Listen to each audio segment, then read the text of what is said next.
ආයුබෝවන් කියලා පිළිගන්නවා සුපුරුදු විදිහටම. ගුවන් තොටුපළක් කියන වචනේ ඇහුණු ගමන් ඕනම කෙනෙක්ගේ මතකයට එන්නේ මිනිස්සුන්ට එක රටකින් තවත් රටකට යන්න අවශ්‍ය වෙන ගුවන් යානා නවත්තන ස්ථානයක්. හැබැයි අද අපි කතා කරන්න යන්නේ දැක්ක ගමන් මේක ගුවන් තොටුපළක්ද එහෙමත් නැත්නම් හෝටලයක්ද කියලා එකපාරටම හිතා ගන්න බැරි වෙන සුවිශේෂී තැනකට. ඒ තමයි සිංගප්පූරුවේ තියෙන චැන්ගි ගුවන් තොටුපළ. ඔබ තවමත් සිංගප්පූරුවේ චැන්ගි ගුවන් තොටුපළ හරහා ගමන් කරන්න අවස්ථාවක් හම්බෙලා නැත්නම් ඒ ගැන කනගාටු වෙන්න එපා. එන්න අපිත් එක්ක එකතු වෙලා මේ චැන්ගි ගුවන් තොටුපළේ තියෙන සුවිශේෂී දේවල් ගැන හොයලා බලන්න.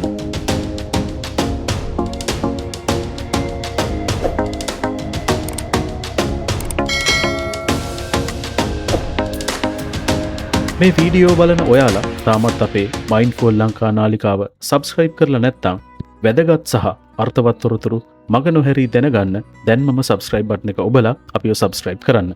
ඒ වගේම අපිව ලයික් කරලා කමෙන්ට් එකකුත් දාලා ඔයාලගේ යාළුවන්ටත් මේ වටිනා තොරතුරු දැනගන්න ෂෙයා කරන්නත් අමතක කරන්න එපා. ඕගොල්ලන්ගේ සෑම සහයෝගයක්ම අපිට විශාල ශක්තියක්. 1975 වසරේ තමයි මේ දර්ශනීය ගුවන් තොටුපළ හදන්න මූලික අඩුතාලම දාලා තියෙන්නේ. ඒ කාලේ තිබුණු පායා ලේබා ගුවන් තොටුපළ හරහා ගමන් කරන මගීන්ගේ සංඛ්‍යාව ක්‍රමක්‍රමයෙන් වැඩි වුණු නිසා තමයි මේ අලුතෙන්ම ලෝකයට අසමසම වෙන විදිහේ චැන්ගි ගුවන් තොටුපළ හදන්න සිංගප්පූරු රජය තීරණය කරලා තියෙන්නේ. එහෙම හදන්න පටන් ගත්ත චැන්ගි ගුවන් තොටුපළ 1981 ජූලි මාසේ 1 වෙනිදා මිනිසුන්ට විවෘත කරපු දවසේ ඉඳලම ඒක ලෝකේම අවධානය දිනාගත්ත තැනක් වුණා. ඒ කාලෙදී චැන්ගි ගුවන් තොටුපළ හදන්න වියදම් කරපු මුදල දැනගත්තොත් ඔයාලා පුදුම වෙයි. සිංගප්පූරු ඩොලර් බිලියන 1.3. ඒ කියන්නේ අද කාලෙ මුදලින් නම් ඊටත් වඩා කීප ගුණයක්ම වැඩි. මේ දැවැන්ත ආයෝජනය තමයි අද ලෝකයේ අංක 1 ගුවන් තොටුපළ බිහි වෙන්න මූලික අඩිතාලම දැමුවේ. මේ ගුවන් තොටුපළ හදන්න සිංගප්පූරු සිවිල් ගුවන් සේවා අධිකාරිය පෙරමුණ ගත්තා. ඔවුන්ගේ දූරදර්ශී නායකත්වය සහ අලුත් දේවල් ගැන නිතරම හිතන එක නිසා තමයි චැන්ගි සාමාන්‍ය ගුවන් තොටුපළකට වඩා මෙච්චර ඉස්සරහින් ඉන්නේ. මේ ගුවන් තොටුපළ නිකම්ම ගුවන් යානා යන එන තැනක් විතරක් නෙමෙයි. ඔයාලා මේකට ගියොත් ඔයාලට දැනෙන්නේ සුපිරි හෝටලයකට ආවා වගේ කියන හැඟීමක්. ඒ තරම්ම මේ ගුවන් තොටුපළේ ඔබට ලැබෙන පහසුකම් විශිෂ්ටයි. ඇයි දන්නවද? මේ ගුවන් තොටුපළ හරහා ගමන් කරන මගීන්ගේ සුව පහසුව වෙනුවෙන් හදපු සුඛෝපභෝගී ලෝන්ච් තියෙනවා. කෙනෙක්ගේ ගමන් මහන්සිය නැති කරන්න අවශ්‍ය නම් සුව පහසු නිින්දක් ලබා ගන්න අවශ්‍ය කරන හෝටල් පවා තියෙනවා. පොඩි බබාලා ඉන්න අම්මලාට බේබි කෙයාර් රූම්ස්, විනෝද වෙන්නට අවශ්‍ය නම් සිනමා ශාලා වැනි දේවලුත් මේ ගුවන් තොටුපළේ තියෙනවා. ඒ විතරක් නෙමෙයි. ටර්මිනල් අතර ලේසියෙන්ම යන්න එන්න පුළුවන් ස්කයි ට්‍රේන් පද්ධතියක් පවා තියෙනවා. ඒකෙන් විනාඩි කිහිපයකින් එක ටර්මිනල් එකකින් තවත් ටර්මිනල් එකකට යන්න පුළුවන්. සාමාන්‍යයෙන් ලෝකයේ දියුණු රටවල කාර්යබහුල බොහෝ ගුවන් තොටුපළවල් වල මෙවැනි පහසුකම් නිරන්තරයෙන් දකින්නට පුළුවන්. හැබැයි මේ ඔක්කොටම වඩා විශේෂම දේ තමයි ජුවෙල් චැන්ගි. මේක හරියට ගුවන් තොටුපළ මැද්දේ හදපු වෙනස්ම ලෝකයක් වගේ. ලෝකයේ උසම ගෘහස්ත වතුර විදින රේන් වෝටෙක්ස් එක තියෙන්නෙත් මෙතනම තමයි. එක බලන්න ආපු අය අනිවාර්යෙන් ඒකේ ලස්සනට නම් වශී වෙනවා නොඅනුමානයි. මේ සුප්‍රසිද්ධ නිර්මාණයේ වාස්තු විද්‍යාත්මක වගකීම බාර අරගෙන තියෙන්නේ ලෝක ප්‍රකට වාස්තු විද්‍යාඥයෙක් වෙන මෝසේ ෂාෆ්ඩී කියන ඊශ්‍රායෙල් කැනේඩියානු ජාතික වාස්තු විද්‍යාඥයා විසින්. සිංගප්පූරුවේම තියෙන මරීනා බේ සෑන්ඩ්ස් ගොඩනැගිල්ලත් ඔහු විසින් කරපු තවත් නිර්මාණයක්. ඒ වගේම මෙතන තියෙන ලස්සන මල්වතු, ගස්වැල් හරියට නගරයක් මැද්දේ හදපු සුපිරි උද්‍යානයක් වගේ. ගුවන් යානයකින් චැන්ගි ගුවන් තොටුපළට ලං වෙනකොට පේන මහ මුහුදත් සිංගප්පූරු වරායේ ලස්සන දර්ශනයත් මගියෙකුට එකතු කරන්නේ අමතක නොවන අත්දැකීමක්. මේ ඔක්කොම එකතු වුණාම චැන්ගි කියන්නේ නිකම්ම ගුවන් තොටුපළක් නෙමෙයි. සංචාරකයන්ට අලුත්ම අත්දැකීම් ලබා දෙන තැනක්. දැන් අපි බලමු මේ ගුවන් තොටුපළ කොච්චර කාර්යබහුල තැනක්ද කියලා. දන්නවද? අවුරුද්දකට මගීන් මිලියන 60කට වඩා ප්‍රමාණයක් මෙතනින් එහා මෙහා යනවා. ඒ වගේම ගුවන් ගමන් 3,80,000කට වඩා අවුරුද්දකට මේ ගුවන් තොටුපළ හරහා සිද්ධ වෙනවා. මේකෙන් සිංගප්පූරු ආර්ථිකයට ලැබෙන ආදායම කොච්චරක් වෙන්න කියලා හිතන්න පුළුවන්ද? සිංගප්පූරු ඩොලර් බිලියන ගණනාවක්. මේක තමයි සිංගප්පූරුවේ ආර්ථිකයේ කුඳුනාරටිය වගේ වැඩ කරන්නේ.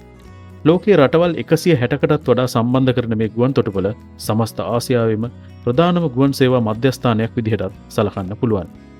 චැන්ගි ගුවන් තොටුපළේ රනවේස් 3ක් තියෙනවා. ඒ කියන්නේ එකපාරකට ගුවන් යානා 3කට ගොඩ බාන්නත් පිටත් වෙන්නත් පුළුවන්. ඒ නිසා ගොඩක් වෙලාවට පමාවීම් නම් සිද්ධ වෙන්නේ නැහැ.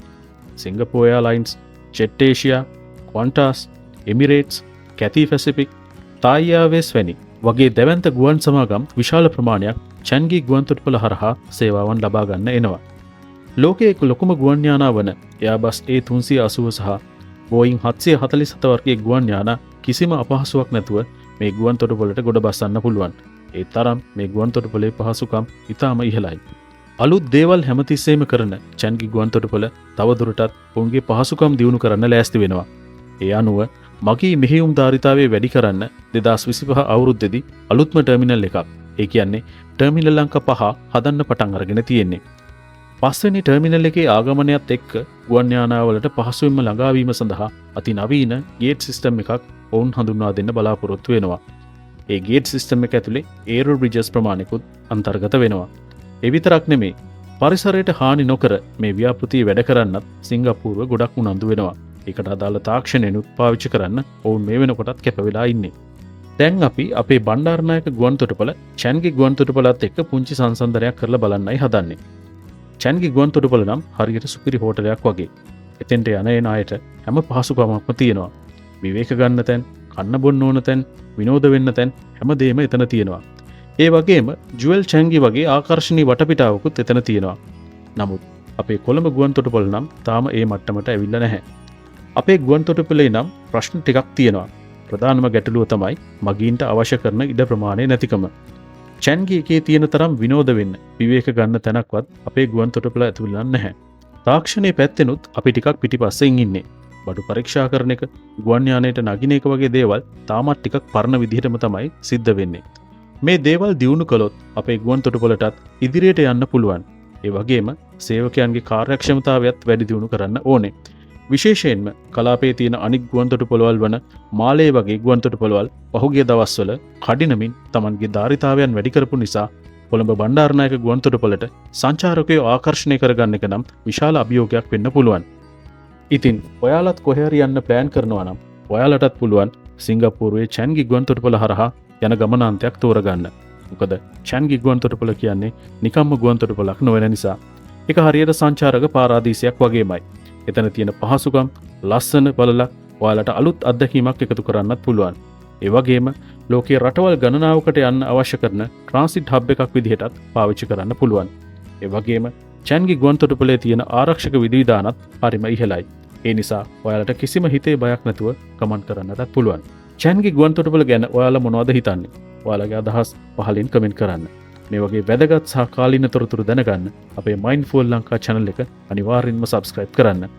අවසානයේ දක්වා රැඳී හිටපු ඕගොල්ලෝ හැමෝටම ගොඩක් ස්තුතියි.